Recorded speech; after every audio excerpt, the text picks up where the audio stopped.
kids. Viewer discretion is advised.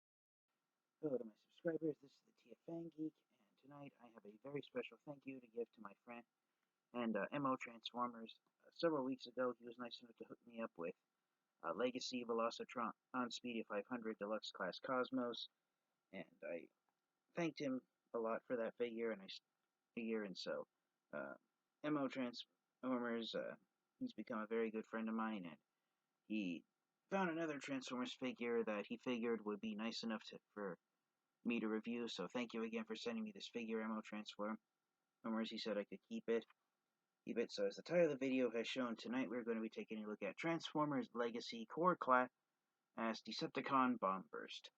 In the Transformers Generation 1 line, Bomb-Burst was one of the Decepticon Pretenders, and it's since been revealed that we are getting the Pretenders, at least the Decepticon Pretenders, in at least two size classes, as is we're getting Core Class figures, and we're also getting Deluxe Class sized figures of the Pretenders. Skullgrin scheduled to be the first Deluxe Class sized Pretender to be released in the upcoming Wave 3 of the Legacy line. Bomb-Burst is the second figure to be released. The first was Iguanus. And I just realized that thanks to my friend M.OTransformers, thank you once again, my friend, for sending me Bomb-Burst. Bomb-Burst is one of the Core Class figures released in Wave 3 of the Legacy line, so Bomb-Burst has become the first Wave 3 Transformers Legacy figure that I've added to my Transformers collection. I've noticed that the size classes of Transformers figures sold in each wave of Transformers figures, they're released at different times. So with the Core Class figures slowly trickling out to retail stores, it's only a matter of time before the other size classes follow. And it's typical for something like this to happen. According to most websites, Wave 3 officially isn't supposed to be released until sometime between January and February of next year. But it's typical at this time of year. It's the last week of October. It's typical for the next wave of Transformers figures that they get released on Black Friday during Thanksgiving weekend here in the United States, just in time for Christmas. So I'm really hoping that Wave 3 gets released before Christmas time, so that wave of Transformers figures can be given to fans and collectors as Christmas presents. So yeah, here is Bomb-Burst in his box. Bomb-Burst in his robot mode, he has a bat head for his robot mode, keeping in theme with the Decepticon Pretenders being monstrous-looking creatures. His alternate mode is a Cybertronian jet. There's the Legacy logo. On this side of the box, you've got some artwork of Bomb-Burst in his robot mode, and one of the laser guns that he wields are on his arm. Instead of coming with a laser gun to show that he's kind of a brute, Bomb-Burst, instead of having a laser gun, he actually has a pipe wrench for a club type weapon. So that's pretty brutal to be waving a pipe wrench around and using it as a blunt object. But yeah, there's a Bomb-Burst on Splendor Glory. Open window packaging, unfortunately. So yeah, the idea with Bomb-Burst is that just like the previously released Pretender in the Legacy line, which was the Wave 1 figure of Core Class Iguanus, the Decepticon Pretenders, the Pretender Shell, the Pretenders were robots that were hidden inside organic alien creatures. The idea is that the Transformers were pretending to be alien life forms when they were in fact Transformers. So just like Core Class Iguanus, Bomb-Burst here, Hasbro and Takara the designers, fused together his inner robot with his Pretender Shell, and the jet vehicle mode that Bomb-Burst transforms into is what the inner robot on his Generation 1 figure transformed into, while you opened up the humanoid bat creature here to reveal the inner robot inside. And so they basically turned the Pretender Shell into Bomb-Burst robot mode. And I've always found Bomb-Burst to be freaky looking, having a bat head, almost as freaky as the most famous of the Pretenders, which is Bludgeon, being a samurai with a skeleton face. Okay, so yeah, Bomb-Burst is arguably his robot mode is a humanoid bat, and not unlike the handful of other Transformers figures that turn into bats, such as Beast Wars Optimus Prime or Generation 1 Mind Wipe. So yeah, there he is in his robot mode. Oh, he's got his 2 laser guns that double as the wing tips for his jet mode, and his weapon of choice is a pipe wrench. And she transforms back and forth in just 6 steps. So, yeah, once again, thank you very much, my friend M.OTransformers, for hooking me up with Legacy Bomb-Burst, the first Legacy Wave 3 figure I've added to my Transformers collection. So, yeah, that's pretty much all there is to say. Bomb-Burst is a decent-sized core class Transformers figure, and yeah, I really enjoy how he looks here inside of his package. So let's take him up out of his box and take a close look at him in his robot mode. Alright, and so here is Bomb-Burst out of his box, transformed into his robot mode, and yeah, he is really impressive looking for a core class figure. He just might now be my favorite core class figure of the Legacy line. There's just a lot of sculpted detailing on him. I mean, you've got his eyes are painted gold, you got blue on the inside of his ears. My camera's not really picking it up that well, but it's hard for me to get a light to shine in there, but I believe that the inside of his mouth is painted pink, so that does give a nice detailing to it. One minor gripe that I have with Bomb-Burst is that lifting his wings, his wing guns upward, the underside of the wing is painted gunmetal gray, but the top of the wing is unpainted blue plastic. So I don't know why they couldn't have painted the side of the wing that's facing upward in that same plastic. But one nice thing about the underside of the wings is that there's some sculpted detailing right here that looks like it makes it look like bat claws, like claws on a bat wing. So yeah, that's it's not just his head, but most of Bomb-Burst, he has sculpted parts that make him look like a humanoid bat, and so that's really impressive looking. Another minor gripe with Bomb-Burst is that unfortunately the cockpit of his jet mode, it doesn't there's nothing locking it in place. As you can see right here, it's just friction that's holding it there, so that's a bit of a pain. But other than that, I really enjoy how he came out, and after filling around with him, he does have a lot of points of articulation. Again, his handheld weapon is a pipe wrench.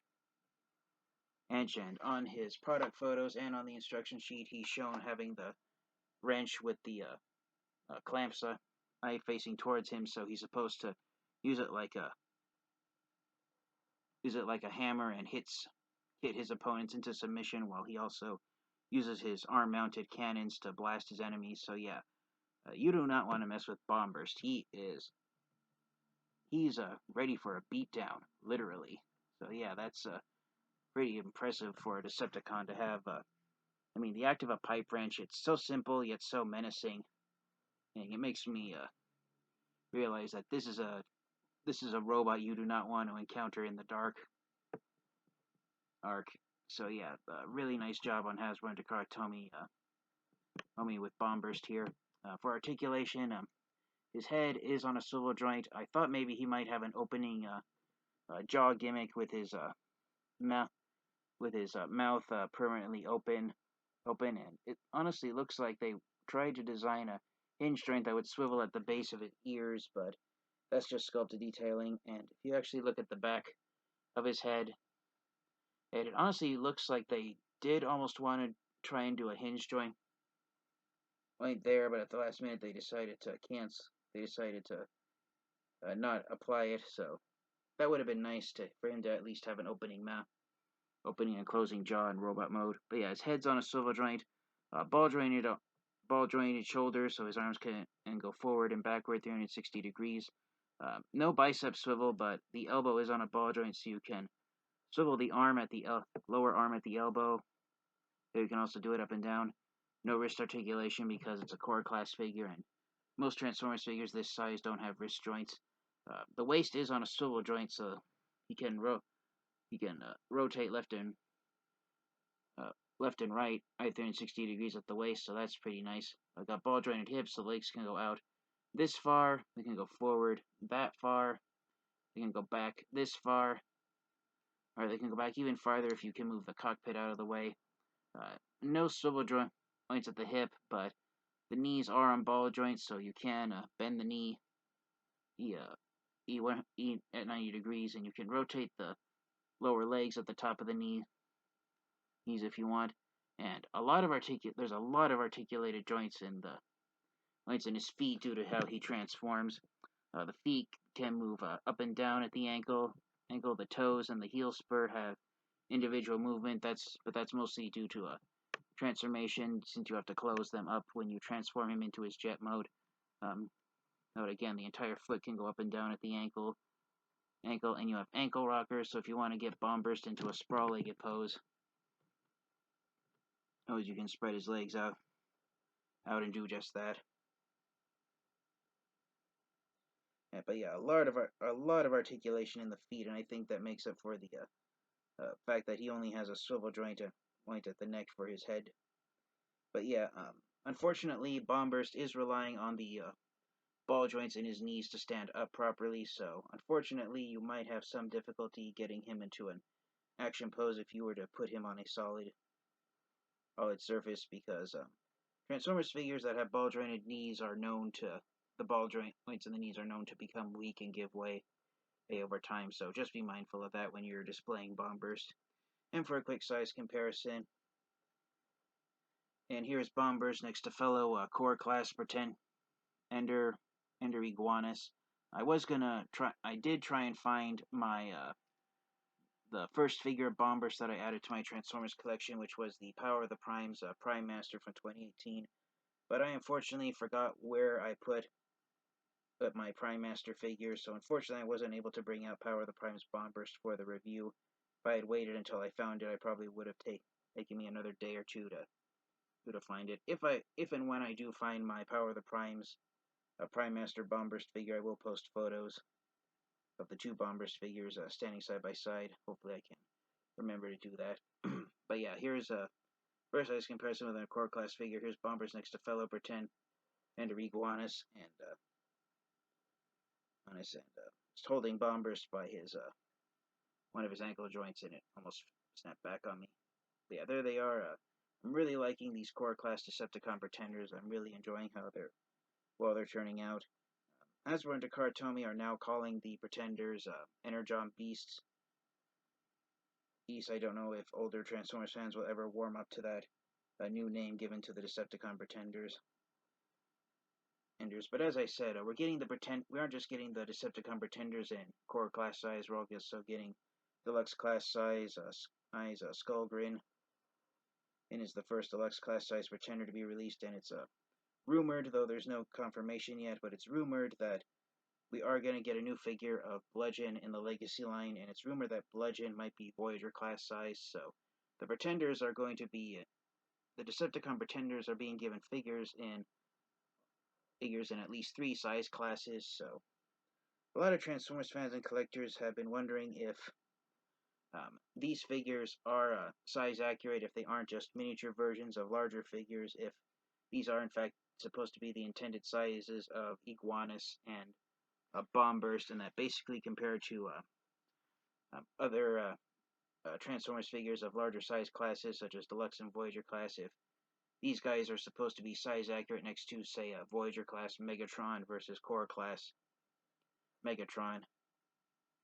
Time will tell if we do get larger sized figures of Iguanus and Bomb-Burst, but these are size accurate to the inner robots of the G1 Pretenders, so again, it's uncertain. There's no certainties at this point.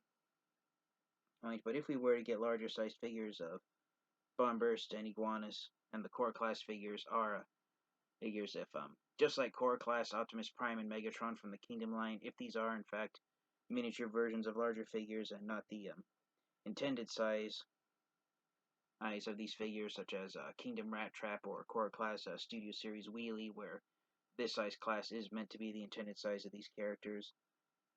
Either way, I'm really thrilled to have these figures in my Transformers collection, so without further delay, let's get Bomb-Burst transformed into his jet mode and wrap up the review.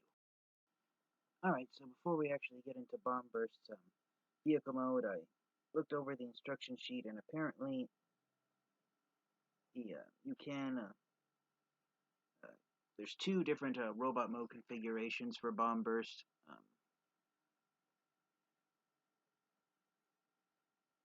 Bomb-Burst, and so the one I was displaying off before, which is the one shown on the back of his instruction sheet, is supposed to be in attack mode.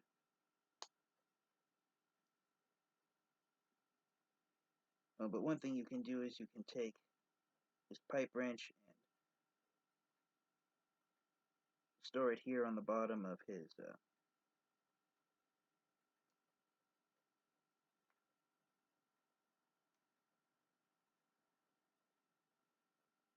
on the bottom cone of his the nose cone of his jet mode. And then you can also take the wings,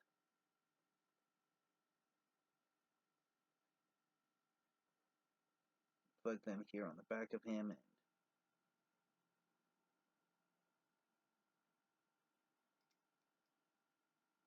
unfortunately the pipe wrench doesn't really like to clip in place that well in this mode.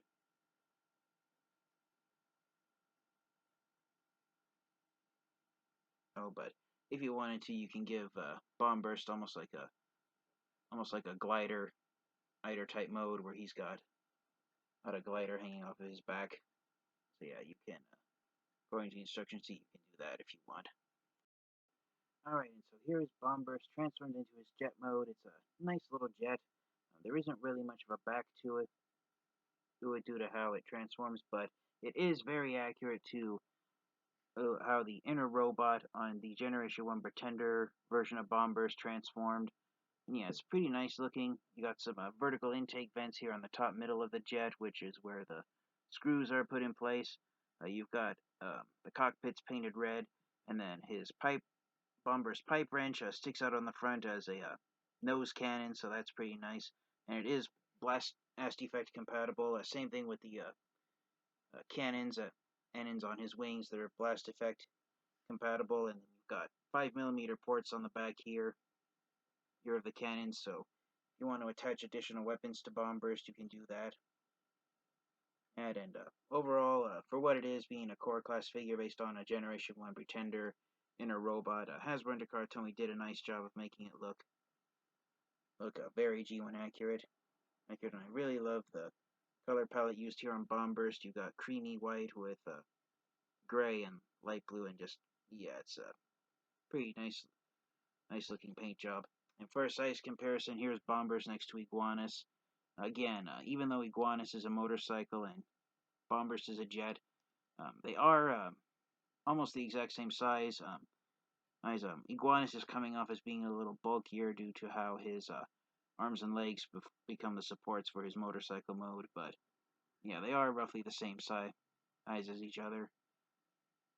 And overall, I'm pretty, even though I'm sorry if I'm repeating myself, but I just really enjoy having these modern day figures of the Pretenders being released in the Legacy line. So, one minor little gripe I have with Bomb-Burst is that there's nothing holding the wings in place at all. Also, again, the wings are his robot mode arms, just sitting on the sides of his torso, forming the jet. And so, I've noticed in some recently on some reviews of some Transformers figures, collectors have been pointing out that some of the Transformers figures are relying more and more on friction to hold their vehicle modes together, and unfortunately Bomb-Burst is one such figure that does that. So there is a risk over time that if the ball joints on what are a Bomb-Burst's robot mode shoulders, if that ball joint gives out, then there is a risk that one day the arm will just want to flop down on the side like that if the ball joints become weak over time. So that is a little annoying. One alternate transformation you can do if you want to give Bomb-Burst a more flattened look in the back of his vehicle mode, you can rotate the arm at the elbow joint and have it have the wing in this configuration versus the official configuration over here. Here, it's all personal preference. So you do have options of displaying Bomb-Burst in with different wing types if you desire. I don't know if I looked at them properly, but according to the instruction sheet, you're actually supposed to leave a Bomb-Burst robot mode feet sticking out slightly like this, so he has a flat look to him, but folding them up like that, it makes him look slightly more aerodynamic, and it covers up, it at least covers up his robot mode ears, so unfortunately Bomb-Burst does have visible head syndrome when vehicle mode. Technically Iguanus does the same, but Iguanus' head is a lot more hidden than Bomb-Burst's. But yes, I still enjoy it, and I still think it's a pretty fantastic Transformers figure, so thank you once again, M.OTransformers. Thank you, my friend, for hooking me up with this figure. This has been my review of Transformers Legacy Core Class Wave 3 Bomb-Burst. And for the proverbial question, do I recommend getting this figure and adding to your collection? Absolutely. You cannot go wrong having Bomb-Burst in your Transformers collection. He's a very menacing-looking Decepticon Pretender. And while the jet mode might not be the best jet mode ever, it is accurate to his Generation 1 action figure, so it does have that going for him. So thank you guys all so much. This has been the TFN Geek, and until next time, you guys stay safe, stay healthy, and until next time, Transform and roll out. Goodbye, everyone.